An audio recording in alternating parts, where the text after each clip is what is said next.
Hey guys, welcome back to another Photoshop tutorial. Today I wanted to do an introduction to masks. If you haven't used masks before in Photoshop, I always like to tell people that it's I personally find it one of the most useful tools that you can have in Photoshop, especially if you're trying to create composite images. So you might be asking, Tim, what is a mask? Well, the way I like to describe it is to first start by thinking of your favorite superhero. You know, whether it's Spider-Man or Batman or Iron Man. All of these superheroes wear a mask, and they wear it for one particular reason: to conceal their identity and to hide parts of their faces so that identity is concealed. Well, a mask in Photoshop is very much the same thing. You're going to conceal parts of your image so that you only see the parts of it that you want. And so you might be asking yourself, well, Tim, if we want to get rid of parts of our image, why don't we just delete them? And admittedly, that's something that I used to do when I first started using Photoshop because it made sense, right? You want to get rid of it, delete it, right? But the issue you run into is if you make a mistake and you find you only find it down the line a little bit, you may have made too many edits to go back. Also, if you find that you've made a mistake and you do have to go back, you then have to undo all the work that you've already done. Well, a mask is great because you're not actually deleting any of the content. So if you find that there is a mistake, or maybe you find that the part of the image that you cropped for the mask isn't exactly what you wanted in the end, you can then edit the mask so that you can redefine what is concealed and what isn't concealed. So it's really simple to do. So to start, I have a picture here of Spider-Man. Spider-Man is my personal favorite superhero. Fun story. Growing up in the 90s, I watched Spider-Man every Saturday morning on the Cartoon Network or whatever channel it was on. And I've seen every single episode except the series finale, which still kind of bumps me to this day. It's a long story, but hopefully someday I'll watch it. But anyway, moving forward. So I have this picture here of Spider-Man, and he's on a white background. Whoever created this photo, good job. It's pretty awesome. I just found it on the internet, so if you found it, good job. Let me know, and I'll give you some credit for it. But you know, it's kind of bland on a white background, right? Spider-Man is in New York City. So what I did was I also found an image of the Empire State Building here. So what I'm going to do is I'm going to make it look like Spider-Man is in front of the Empire State Building. So obviously with a white background, this is a lot easier than if it were a complex background. I'll do another video on how to remove items from a complex background. But for this tutorial and just kind of an introduction, I wanted to give you just kind of the basics here. So what you're going to want to do is you're going to want to remove this white background. And you can do it a number of different ways, but the way I suggest, or the first thing we need to do is select the background itself. And we can do that a number of different ways. Like I said, we can use the lasso tools right up here. I'm lagging a little bit. There we go. Lasso tools to kind of go around and select all the white background. And that's what I'll do here, just to kind of show you quickly.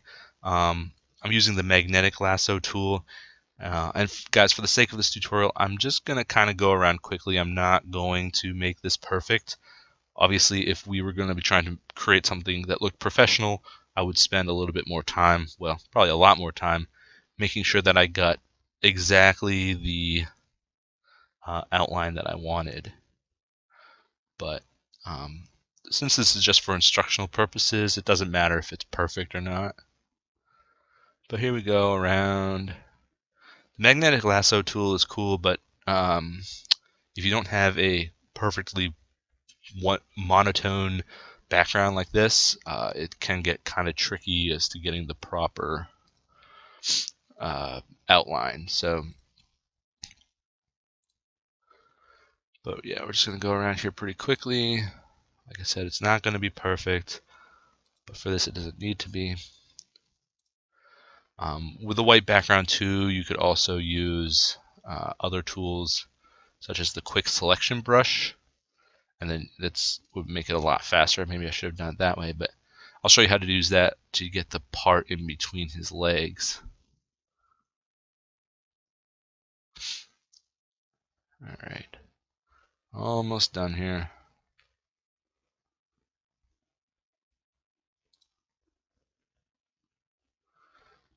Do.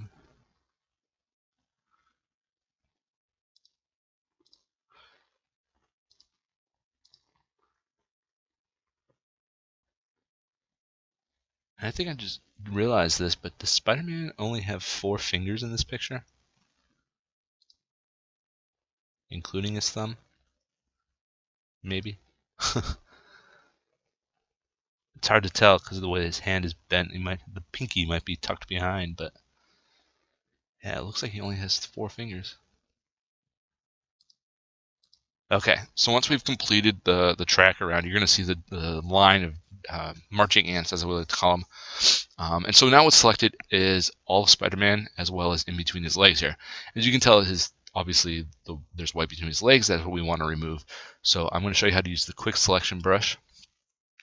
You can also use the magic wand tool, but for this, I'm going to use this. And right now you can see there's a plus sign in the middle of the circle. That means I'm going to add to the selection, and I don't want to add, I want to remove. So what I can do is I can hold down the Alt button, sorry, and click, and see, you can see how the plus turns to a minus. That means I'm going to be removing from the selection. All right. Yeah, let's try to get this back. Okay, good enough. So now the only thing that's selected is Spider-Man himself. All right, so what we're going to do now is to actually create the mask. We're going to come down to the bottom here, and there's an Add Layer Mask button here. It's the kind of the rectangle with the circle in the middle. We're going to click that, and bam, we now have Spider-Man in front of the Empire State Building. So what's nice is, since this was such a clean background, it works out pretty well that, hey, it's a pretty clean edit. But let's say there was more of a complex background and we needed to edit the mask a little bit, or say we made a mistake. For instance, right down here in the corner of his hip, there's a little bit of white left, right? So what we can do is come over here and right click on the layer, and then we're going to go to, where'd it go? Oh, I clicked on the wrong spot. So we're going to click on the mask and go to Refine Mask. Okay, so now you can see that there's a white background again, which doesn't really help if we're trying to remove white. So we can go to the View mode, and we can say on black, let's say. So now we have a black background. You can see, okay, there's a little bit of white here. There's a little bit of white everywhere. So what I'm going to do is I can hit Smart Radius, and I'm going to turn the radius down, up a little bit. And it's going to kind of move everything in a little bit. So you can see that, yeah, okay, most of the white is gone. I might bring it up a little bit more. Perfect. Again, guys, you can play around with these a little bit more. You can adjust the edge down here a little bit. These are all just different tools that you can, or selections that you can do to make your selection of your mask a little bit better. Also, if you bring your cursor over onto the picture, you can see that there's like a paintbrush, and so you can kind of draw and add or subtract. Since it's a white background, I can just kind of paint over all the edges, and it will remove all the white. And his hand too. Cool. Alright. Awesome. So once I have it how I want it, and it looks pretty good, I'm just going to hit OK. Sweet. So now Spider-Man is in front of the Empire State Building. Let's shrink him down a little bit. Let's make it a little bit more realistic. Bam. Alright, that looks pretty cool.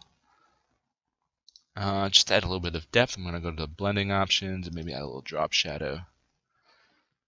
Yeah, that looks fine. But there we go, guys. We now have the image in front of the image. We've created a composite image using masks. This is just as I mentioned, guys, this is just kind of a very basic introduction to what they are. In future tutorials, you will probably see me using masks quite a bit, but this is just to kind of introduce you to what they are, how they work, and if you guys have any questions, please feel free to leave them in the comments section below. As always, if you like this, please hit the subscribe button and the like button. And if you are interested in learning more about Photoshop, please go to our website at www.computercamps.com and check out our summer camp program. We do have a Photoshop workshop that you can take, and you can learn a lot more about composite images and masks and everything else that goes into Photoshop. All right, guys, until next time, this is Tim with Emagination Computer Camps, and I'll see you next time.